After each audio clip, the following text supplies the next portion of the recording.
자, 이제 투톤을 들어간다고 만일 가정했을 때 여기 부분을 어두운 색으로 들어갈 거예요. 4번에서 6번 정도. 그 다음에 여기까지 어두운 걸 바르고, 그 다음에 밑에는 8번에서 9번을 보통 많이 하거든요. 이럴 경우 같은 경우는 이제 어쩔 때는 뿌리부터 먼저 바르고 밑에를 바를 때가 있고, 연달아.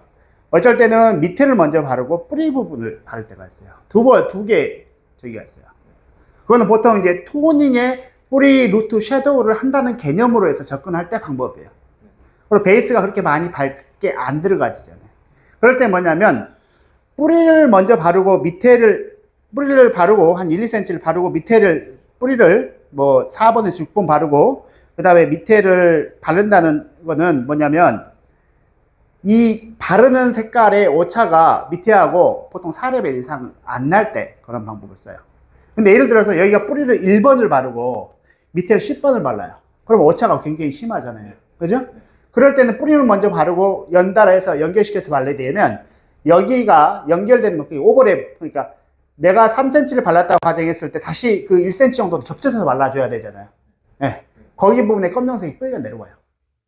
그래서 밝은 색을 먼저 바르고 그 다음에 어두운 색을 바르는 거고, 보통 4레벨 이하의 오차가 있는 투톤 컬러, 보통 투톤 컬러라고도 표현하고 루트 섀도우, 루트 멜트, 또 루트 쉐이드라는 표현도 써요. 네. 이 방법에서 그러니까 뿌리 부분이 이게 블리치 자국이 나거나 이랬을 때 뿌리를 블렌딩을 해주는 방법이거든요. 그랬을 때 이제 뿌리를 먼저 바르고 보통 밑에가 바르는 경우가 보통 일반적으로 많이 하는데, 밑에 부분이 뭐 10레벨이나 11레벨을 하고 그 다음에 뿌리를 바르고자 할 때는, 아니 뿌리를 어둡게 4레벨 이상의 오차가 있는 컬러 같은 경우는 뿌리를 내가 3cm를 바르고자 가정을 했을 때 2cm를 떼고 밑에를 바르고 그 다음에 어두운 색, 보통 2번이나 3번을 뿌리를 1cm, 2cm 뗐다고 그랬잖아요. 3cm까지 내려서 바르는 거야. 1cm가 오버랩 되잖아요. 그러면 겹쳐서 발라주고 뿌리는 진한 색, 그 다음에 겹쳐서 바르는데 1cm, 그 다음에 밑에는 토닝의 방법으로 가지는 거죠. 그래서 두 개를 생각해야 돼요. 밑에를 먼저 발라서 뿌리를 바를 건지, 뿌리를 먼저 바르고 밑에를 넣을 건지. 뿌리를 바르는데 뿌리만 블리치 자국을 없애려고 그러면 루트 섀도우, 루트 쉐이드, 네, 또는 투톤 컬러라고 하고, 뿌리 2cm, 3cm보다 내려서 조금 더 많이 한 4, 5cm까지 내려서 또는 10cm까지 내려서 작업을 하는 경우는 루트 멜트라는 표현을 많이 써요. 루트 멜트라는 게 녹는다는 거야.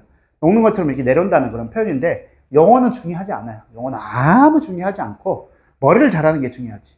그래서 이렇게 해서 투톤 컬러는 뿌리를 먼저 발라고 밑에를 바를 때가 있고, 밑에를 먼저 바르고 뿌리를 발라야 될 때가 있는데, 이렇게 명암에 내가 선택한 두 개의 색깔의 오차가 4레벨 이하냐 4레벨 이상이냐를 기준으로 했을 때 밑에를 먼저 바를 건지 아니면 뿌리를 먼저 바를 건지 결정해서 작업을 하시면 돼요.